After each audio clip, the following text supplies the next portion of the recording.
আসসালামু আলাইকুম। Hello viewers, আজকে ঝালমুড়ির যে মশলাটা বানাই দোকানের মতো লাগবে খাইতে, এই গোপন রহস্যটা শেয়ার করব। তো প্রথমে আসেন কথা না বাড়িয়ে ফার্স্টে সরিষার তেল নিয়ে নেবেন। পুরো রান্নাটাই আপনারা সরিষার তেল দিয়ে করতে হবে। সরিষার তেল নেবেন, তাতে গোটা মরিচ এবং তেজপাতার ফোড়ন দিয়ে নেবেন ভালোভাবে। এরপরে একটা পেস্ট দিছি, সেটা হচ্ছে আদা রসুন পেঁয়াজের পেস্ট করে। অনেকে এটা আলাদা আলাদাভাবে দেয়, তো আমি একসাথেই সংক্ষেপে যেটা করা যায় দেখি করা যায় কিনা। আসলে হবে, করলে অসুবিধা হবে না। তো করে একসাথে পেস্ট করে নিয়ে একবারে দিয়ে দিলাম, সাথে গোটা গোটা কিছু রসুন, যেটা ভাজা ভাজা হইলে আপনার মুড়ি মাখানোর আলাদা একটা টেস্ট আসবে। তো পুরো মশলাটা আমি ঢেলে নিয়ে সুন্দরভাবে চুলার আঁচটা কিন্তু একেবারে লোতে রাখবেন। আস্তে আস্তে করে ভাজা ভাজা হয়ে যাবে, একটু সময় নিয়ে করতে হবে, কিন্তু ধৈর্য হারা হইলে হবে না। তো এভাবে নাড়াচাড়া করতে থাকবেন। এরপরে যদি মনে হয় একটু তেল কম আছে, তেল আসলে আমারটা কম হয়েছে, একটু তেল দিয়ে নিতে হবে। সরিষার তেল, অন্য কোনো তেল ইউজ করবেন না, যা এই মশলাটা তৈরি করে আপনি দীর্ঘদিন সংরক্ষণ করতে পারবেন। তো এবার তেল একটু বেশি করে তেল দিয়ে এইভাবে ভাজতে থাকবেন। এ পর্যায়ে দিতে হবে লবণ। লবণ একটু টেস্টিং সল্ট দিবেন, একটু বিট লবণ, এটার মূল লবণের পরিমাণ থাকবে বেশি হচ্ছে বিট লবণ দেওয়ার পরে এরপরে একটু হলুদ, আর আমি এতে হালকা টেস্টিং সল্ট এবং সাধারণ লবণ একসাথে মিক্সড করে নিয়ে দিয়েছি, তো টেস্টটা অনেক ভালো আসবে। এরপরে হলুদ দিয়ে দিলাম, আর কালারের জন্য আপনার ঝালের গুঁড়া। এই যদি কেউ যে শাহি ঝালের গুঁড়াটা আছে, বা অনেকে বলে কাশ্মীরি ঝালের গুঁড়া, এটা দিলে কালার আরও বেশি সুন্দর দেখায়। তো যাই হোক, যার কাছে যেটা থাকে। এরপরে নাড়াচাড়া করতে এখন আমার মনে হয়েছে একটু চেক করে লবণ কম আছে, আমি আরেকটু লবণ দিয়ে ফেলছি। এই নাড়াচাড়া করতে হবে বেশ সময় নিয়ে। নাড়াচাড়া করতে আপনার দেখবেন এক পর্যায়ে ভাজা ভাজা হয়ে যাবে, তো সময় লাগবে। এই পর্যায়ে আমি কি করব, একটু এই যে এটা হচ্ছে কিসের পানি বলেন তো, অনেকে আইডিয়া করতে পারতেছেন। এটা সাধারণ পানি দিই নাই, এটা হচ্ছে আপনার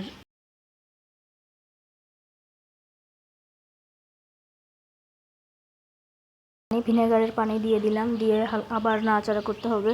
একটু পানি দেওয়াটা কিন্তু অবশ্যই জরুরি, না হলে ভালো করে মশলাটা হবে না। অনবরত নাড়তে থাকতে হবে যেন লেগে না যায়। তল থেকে লেগে গেলে কিন্তু পোড়া পোড়া একটা গন্ধ চলে আসবে, যেটা খেতে একদমই ভালো লাগবে না। তো একভাবে নাড়তেই থাকতে হবে, এইভাবে যতক্ষণ না ভাজা ভাজা হইতে থাকে, এইভাবেই চলবে। তো বন্ধুরা, এটা কিন্তু আমরা অনেক মশলায় তৈরি করি, কিন্তু আসলে দোকানের মতো কেন টেস্ট আসে না, এটাই হচ্ছে কথা। তো এইভাবে ফলো করলে আপনি বাসায় একবার ট্রাই করে দেখবেন, আসলে অনেক টেস্টি হবে।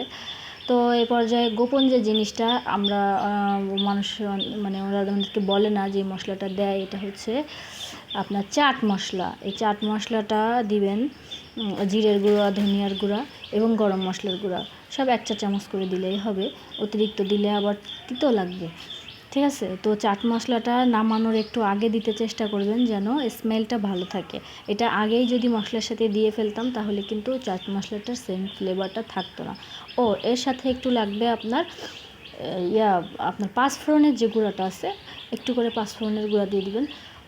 আর যে ভেজে রাখছিলাম আমি হচ্ছে শুকনা মরিচটা, সেটা আমি এখন দিয়ে দিলাম। তো আস্তে আস্তে এইভাবে নাড়াচাড়া করতে আমাদের প্রায় হয়ে আসছে। কালারটা অনেকটা চেঞ্জ হয়ে গেছে, দেখতেই পারতেছেন। তবে এটা যদি কেউ ফ্রাই প্যানে করতে চান, তাহলে তার জন্য একটু সুবিধা হবে, কারণ ফ্রাই প্যানের নিচেটা সহজে লাগে না। আমার পাতিলের জন্য একটু বেশি ঘনবর্ত নাড়তে হচ্ছে। তো আপনারা কেউ চাইলে শুধু বিট নুন দিয়ে এটা করতে পারেন। টেস্টিং সল্ট সবসময় শরীরের জন্য ভালো না, তো এটা স্কিপ করতে পারেন। কিন্তু আমার স্বাদের জন্য আমি দিয়েছি একটু পারফেক্ট টেস্ট আনার জন্য। তো এই যে আমার রেডি হয়ে গেছে।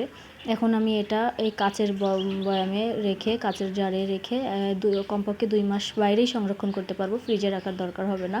তো দেখবেন যেন উপরের মুখ পর্যন্ত তেল থাকে, তেলে ডুবে থাকে আচারটা, মানে এই মশলাটা। এটা দিয়ে আপনি ইচ্ছা করলে মুড়িও মাখাতে পারেন, কখনো গরম ভাতে খাইতে পারেন, যে কোনো ইয়েতে মুখরোচক খাবারে আপনি ব্যবহার করতে পারবেন।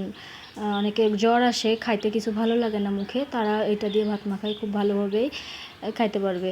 তো ভিউয়ার্স, কেমন লাগলো আমার রেসিপিটা জানাবেন। তো আজকে এই পর্যন্তই। আসসালামু আলাইকুম, আল্লাহ হাফেজ। সবাই ভালো থাকবেন। এবার বলবো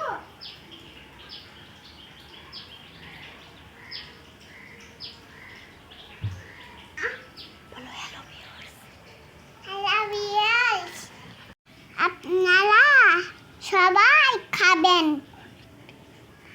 অনেক ভালো থাকবেন।